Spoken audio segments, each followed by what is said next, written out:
Hello दोस्तों, स्वागत है आपका आपके अपने यूट्यूब चैनल ग्रामर मेनिया पर।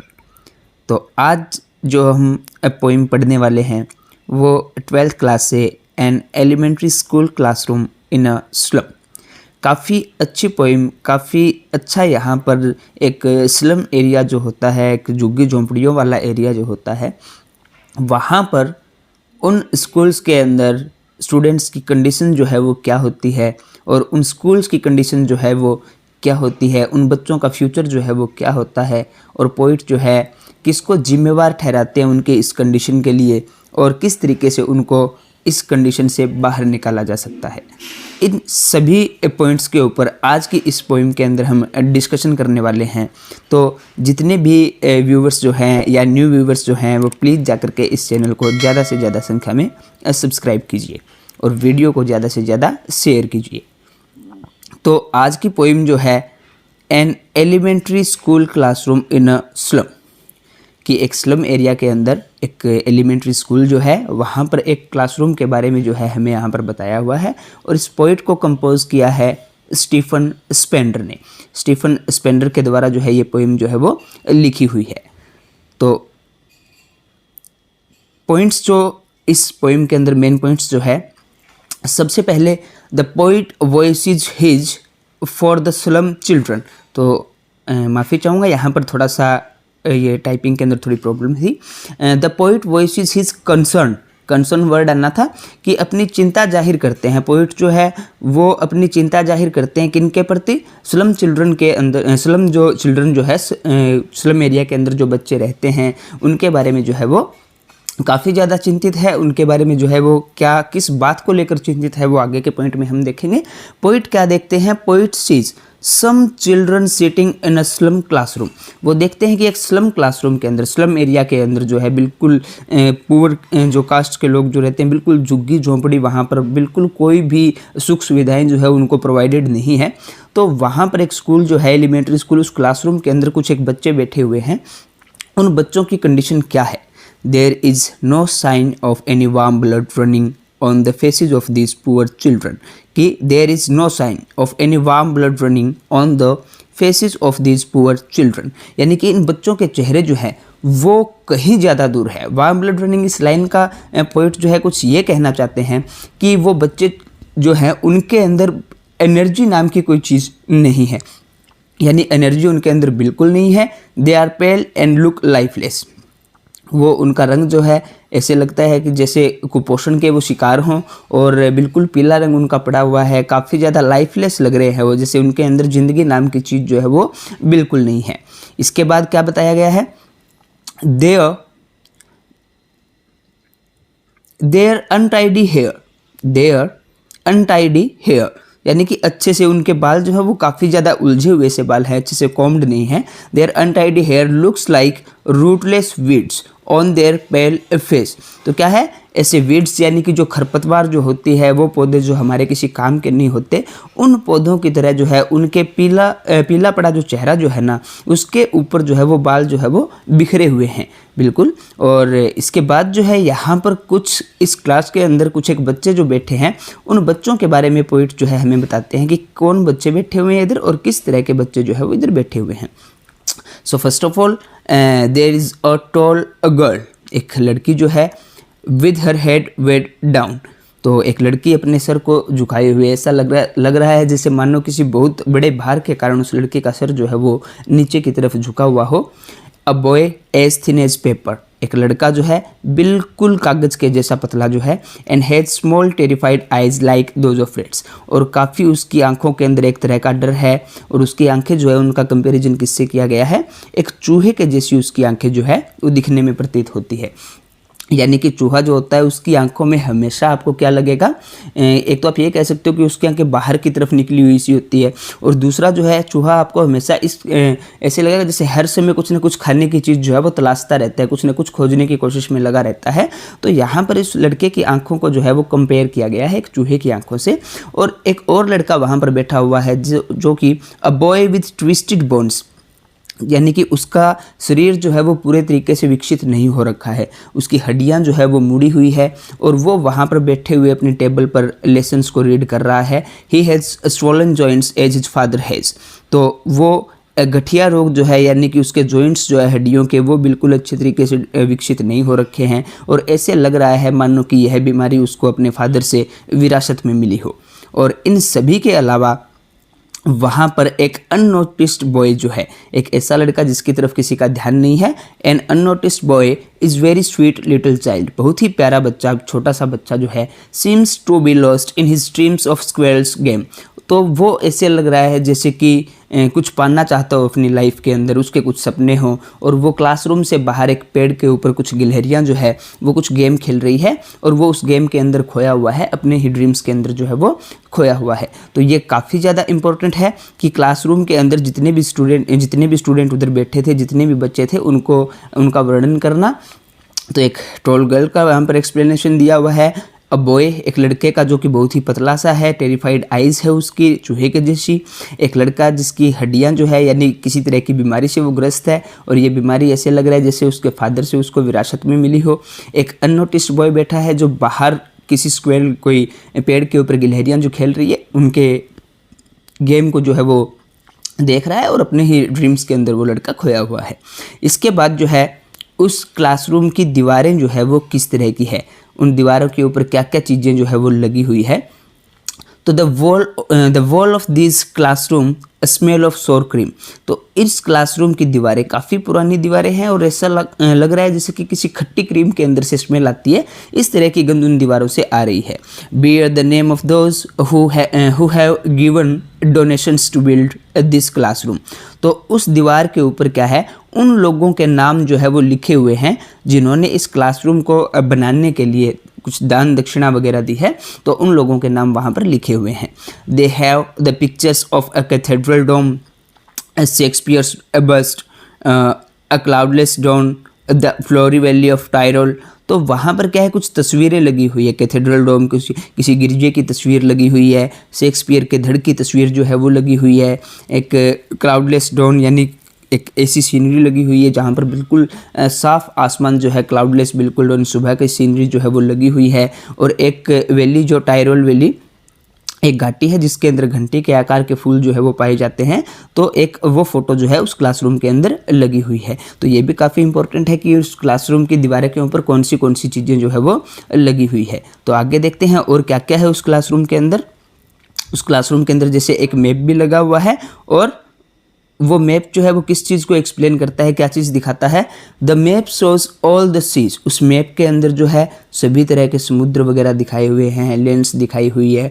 But the world of this poor children is not shown in this map. लेकिन बिल्कुल यह नक्शा जो है इन बच्चों के किसी काम का नहीं है, बिकॉज उसके अंदर बहुत सी चीज़ें दिखाई हुई है, बहुत सी अट्रैक्टिव चीज़ें उसके अंदर दिखाई हुई है, लेकिन यहाँ इन गरीब बच्चों का संसार जो है वो इस नक्शे में कहीं भी नहीं दिखाया गया। Their world is only what they see outside the window of the classroom। उन बच्चों का संसार क्या है, उन बच्चों का संसार यही है कि जो उस क्लासरूम की खिड़की से बाहर वो देख पा रहे हैं। और उस क्लासरूम की खिड़की से बाहर वो क्या देख पा रहे हैं, बिल्कुल धुंध से सनी हुई स्ट्रीट, गलियां जो है धुंध से भरी हुई गलियां, अंडर ए डल स्काई, बिल्कुल जहां एक ऐसा आसमान जिसमें चमक नाम की कोई चीज़ नहीं है और बिल्कुल धुंधला। यानी कि उन बच्चों का फ्यूचर जो है ना वो वहीं तक सीमित रह गया है, उनका संसार उन गलियों के अंदर ही सिमट करके रह गया है। There world is far from the world of reverse and caves. Reverse and caves यानी कि एक सिमिलर वर्ड हम एक तरीके से कह सकते हैं कि उनका संसार जो है वो बिल्कुल दूर है। यानी कि यहाँ पर रिवर्स एंड केव्स इसलिए बोला गया है बिकॉज प्रकृति से वो बच्चे जो है ना वो बिल्कुल भी नहीं जुड़े हुए हैं। यानी कि जब वो एक नेचुरल हैबिटेट के अंदर रहेंगे, नेचर के अंदर रहेंगे, प्रकृति से जुड़े हुए रहेंगे, तो वो आई थिंक डेवलपमेंट जो है उनके अंदर हो सकती है, स्वस्थ भी वो रहेंगे, हेल्दी रहेंगे। लेकिन नेचर से वो बिल्कुल भी जुड़े हुए नहीं है, बिल्कुल गंदगी है उनकी बस्ती के अंदर उधर। तो उनका फ्यूचर जो है वो काफ़ी ज़्यादा ब्लीक फ्यूचर हम एक तरीके से कह सकते हैं। यानी कि बिल्कुल धुंधला सा उनका फ्यूचर है, कोई उम्मीद नहीं है उनकी लाइफ के अंदर। It is far different from the stars of words. यह बहुत ज़्यादा अलग है from the stars of words. तो means stars of words promised for them by the politicians, यानी कि पॉलिटिशियंस जो होते हैं जो उन बच्चों के लिए अलग अलग वादे करते हैं, ये कि आपके लिए ये किया जाएगा, आपके लिए वो किया जाएगा, तो उनका संसार जो है इन वादों से कहीं ज़्यादा परे है, क्योंकि उनसे वादे किए जाते हैं कि आपको हम बहुत अच्छी शिक्षा देंगे, आपके लिए ये चीज़ प्रोवाइड करवाएंगे, ये चीज़ प्रोवाइड करवाएंगे, लेकिन वो बातें सिर्फ कहने मात्र होती है। तो इनका संसार जो है वो बिल्कुल अलग है, जो संसार इनको प्रोमिस किया जाता है उस संसार से बिल्कुल अलग है।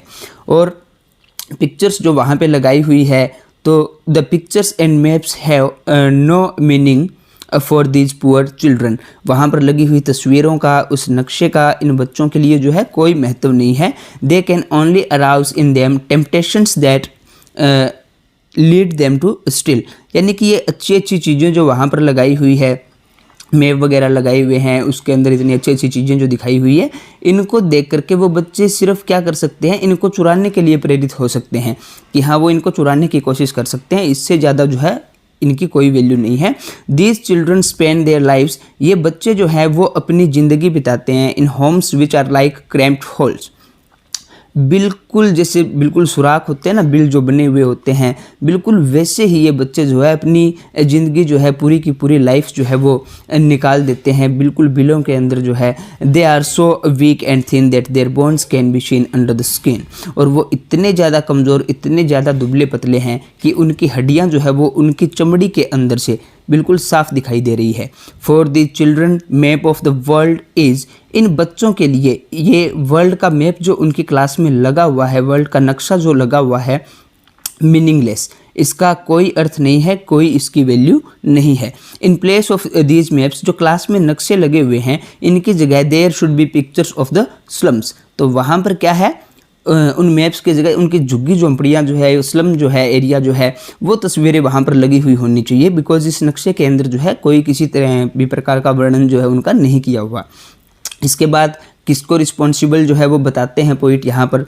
The poet calls upon the school governors, जो स्कूल गवर्नर्स होते हैं, जो इंस्पेक्टर्स होते हैं, जो इंस्पेक्ट करने आते हैं, देखभाल करने के लिए स्कूल के आते हैं, छानबीन के लिए आते हैं, एंड द विजिटर्स, और जो विजिटर्स वहाँ पे विजिट करते हैं, to take these children out of the slum, these children should be taken out from these catacombs, तो यानी कि कैटाकॉम्ब्स क्या होता है, जो जहाँ पर बहुत सारे कब्रें हों एक साथ, तो चारों तरफ से वो बंद एरिया हो, तो क्या है कि पोइट जो है वो रिक्वेस्ट करता है कि स्कूल गवर्नर्स, इंस्पेक्टर्स, विजिटर्स जो इन बच्चों के पास आते हैं, तो ये इन बच्चों को बाहर निकाल सकते हैं, इन कैटाकॉम्ब्स से इन बच्चों को जो है वो बाहर निकाला जा सकता है, तो यही लोग जो है इनको बाहर निकाल सकते हैं। These should be taken to the green fields, इन बच्चों को लेके जाना चाहिए, इन बच्चों को कहाँ पर, इन बच्चों को प्रकृति के साथ जोड़ना चाहिए, हरे भरे खेतों के साथ जोड़ना चाहिए।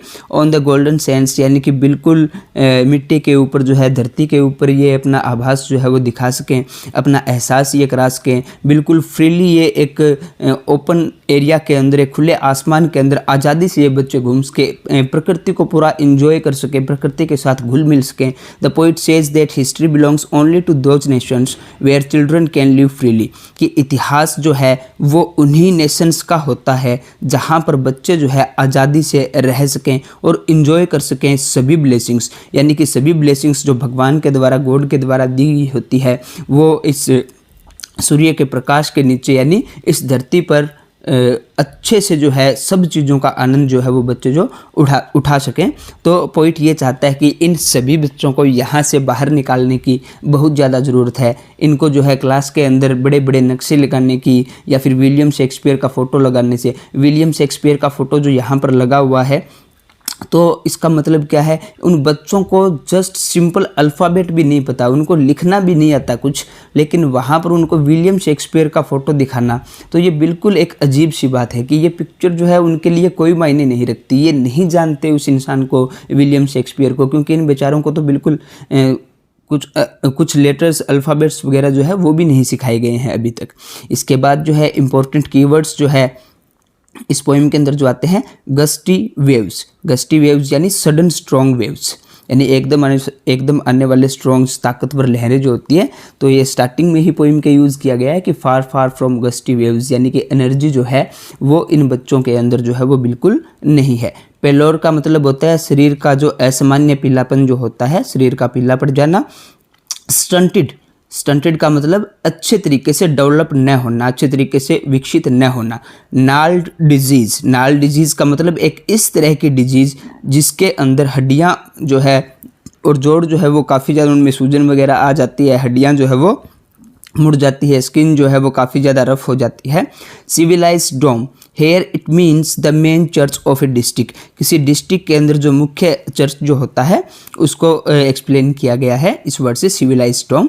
केप्स का मतलब pieces of land sticking out into the sea, कि धरती के वो टुकड़े जो मतलब समुद्र से बिल्कुल जो है वो अटैच होते हैं। स्टार्स ऑफ वर्ड्स का मतलब क्या होता है, बड़े बड़े वादे जो किए जाते हैं। Tall promises made to them by politicians के द्वारा किए जाने वाले बड़े बड़े प्रोमिसेस जो है स्टार्स ऑफ वर्ड्स। क्रैम्प्ड का मतलब बहुत ही महीन, बहुत ही बारीक। डूम का मीन्स बर्बादी या डेथ। कैटाकॉम्स कब्रों का तहखाना। रन अज्योर का मतलब क्या है, become clear like the blue sky without any clouds, यानी कि बिल्कुल क्लियर हो जाना एक नीले आसमान की तरह जिसके अंदर जो है वो बादल नाम की चीज़ नहीं है, बिल्कुल साफ आसमान की तरह। रन नेक्ड, इसके बाद वर्डिंग जो आती है रन नेक्ड का मतलब move with all the strength, बिल्कुल पूरी ताकत के साथ चलना।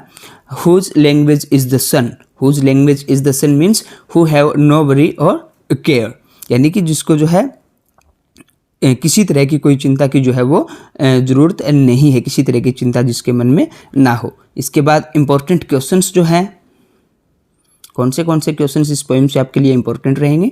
How does the poet describe the faces of the slum children, तो आपको इस क्वेश्चन के अंदर क्या करना है कि जितने भी बिल्कुल स्टार्टिंग वाले पॉइंट में जो बच्चे आपको बताए गए थे कि क्लास में कौन से बच्चे बैठे हैं, उनके बच्चों के चेहरों को एक्सप्लेन करना। जैसे कि एक टॉल गर्ल जो है वो अपने सर को नीचे झुकाए हुए बैठी है, एक बच्चा जो है जो बिल्कुल उसके चूहे के जैसी आंखें, बिल्कुल पतला सा है, एक लड़का जो है जिसकी हड्डियां अच्छे से विकसित नहीं हो चुकी है, और एक अननोटिस्ड बॉय। इन तीनों चारों बच्चों को आप यहाँ पर डिस्क्राइब करोगे। What does the poet want for the children of the slum childrens के लिए पोइट जो है वो क्या चाहते हैं, वो चाहते हैं कि इन बच्चों को इस स्लम एरिया से बाहर निकाला जाए, इन बच्चों को अच्छे तरीके से पढ़ाया लिखाया जाए, इन बच्चों को प्रकृति से मिलने वाली सारी ब्लेसिंग्स जो है वो प्रोवाइड करवाई जाए। तो ताकि ये जो है, क्योंकि पोइट लास्ट में बोलते हैं ना कि इतिहास उन्हीं का होता है जहाँ पर बच्चे जो है बिल्कुल फ्रीली हों और अच्छे से एजुकेटेड हों। Next question, what is there on the walls of the classroom की दीवारों पर क्या क्या चीज़ें लगी हुई है। एक मैप लगा हुआ है, ओपन हैंडेड मैप, एक विलियम शेक्सपियर का फ़ोटो जो है वो उधर लगा हुआ है, डोनेशंस देने वाले लोगों के नाम उधर लगे हुए हैं, कैथेड्रल डोम जो है किसी डिस्ट्रिक्ट के चर्च का जो है वो उधर फ़ोटो जो है वो लगा हुआ है, टायरोल वैली का फ़ोटो लगा हुआ है, क्लाउडलेस डाउन जो है एक वो वहाँ पर सीनरी जो है वो लगी हुई है। तो आपको मेंशन करना है कि कौन सी चीज़ें वहाँ पर लगी हुई है। What does the poet say about the open-handed map? Why it is said to be a bad example? Open-handed map के बारे में पोइट क्या कहता है, तो क्या कहता है कि वहाँ पर एक नक्शा लगा हुआ है जो मानो ये कहता प्रतीत हो रहा हो कि आओ देखो दुनिया कितनी बड़ी है। तो उस नक्शे के अंदर जो है सभी समुद्र, सभी धरती, मतलब सभी चीज़ें जो है, जहाज़ वगैरह, वो सब चीज़ें वहाँ पर दिखाई हुई है। लेकिन उस नक्शे के ऊपर कहीं भी इन गरीब बच्चों का संसार जो है वो नहीं दिखाया हुआ। वो बैड एग्जाम्पल ऐसा इसीलिए बोला गया है कि ये नक्शे वगैरह जो यहाँ पर लगे हुए हैं ये इन बच्चों को सिर्फ उन्हें चुराने के लिए प्रेरित कर सकते हैं, ना कि वो बच्चे इनसे कुछ सीख सकते हैं। वाई डज द पोइट से शेक्सपियर इज वीक्ड? शेक्सपियर को मीन क्यों बताया गया है, वीक्ड क्यों बताया गया है? शेक्सपियर को वीक्ड जो है इसीलिए बोला गया है बिकॉज इन बच्चों को एजुकेशन के बारे में कुछ नहीं पता, इन बच्चों को पढ़ना लिखना कुछ नहीं आता। तो इन बच्चों को शेक्सपियर की फ़ोटो दिखाना आई थिंक कहीं ना कहीं बिल्कुल भी सही नहीं है, इसलिए शेक्सपियर को जो है वो वीक्ड बताया गया है। Describe the life of the slum children, how can it be improved? तो इसमें आपको पूरी स्टोरी जो है इस पोएम के अंदर जो कहानी बनती है वो अच्छे से आपको समराइज करवा देनी है कि उन बच्चों की लाइफ कैसी है। तो उन बच्चों की लाइफ जो है वो बिल्कुल, उनकी ज़िंदगी जो है उस क्लासरूम के बाहर, उनकी विंडो जो है उसके अंदर से जो विंडो के बाहर दिखाई दे रहा है एक बिल्कुल धुंधली स्ट्रीट, एक गली जो है वो दिखाई दे रही है अंडर ए डल स्काई। तो उनकी ज़िंदगी मात्र वहीं तक सीमित है और how can it be improved, इनको कैसे इम्प्रूव किया जा सकता है। तो जो गवर्नर्स होते हैं, इंस्पेक्टर्स होते हैं या फिर पॉलिटिशियंस जो होते हैं, अगर वो चाहें तो इन बच्चों की ज़िंदगी के अंदर एक सुधार जो है वो ला सकते हैं। तो ये थी आपकी पोइम स्टीफन स्पेंडर के द्वारा। तो काफ़ी अच्छी पोइम यहाँ पर 12th क्लास के अंदर आपकी ये पोइम है और काफ़ी एक मैसेज देने वाली पोइम है। एक हालात, कैसे हालात होते हैं स्लम चिल्ड्रंस के, एक स्लम एरिया के अंदर जो बच्चे होते हैं उनके, किस तरह से वो अपनी लाइफ जीते हैं। तो काफ़ी ज़्यादा मीनिंगफुल पोइम ये, और किस तरीके से है जो प्रयास करके उन बच्चों को इस कंडीशन से बाहर निकाला जा सकता है। तो ये नोट्स जो है इस पोइम के आपको टेलीग्राम चैनल के ऊपर प्रोवाइड करवा दिए जाएंगे। तो सभी बच्चों से मैं रिक्वेस्ट करूँगा कि ज़्यादा से ज़्यादा सभी 12th क्लास के बच्चों तक जो है ये पोइम पहुँचाने का काम करें और ज़्यादा से ज़्यादा इस चैनल को सब्सक्राइब करें और मेरे साथ बने रहें, सीखते रहें ग्रामर मैनिया पर। Thank you and have a nice day.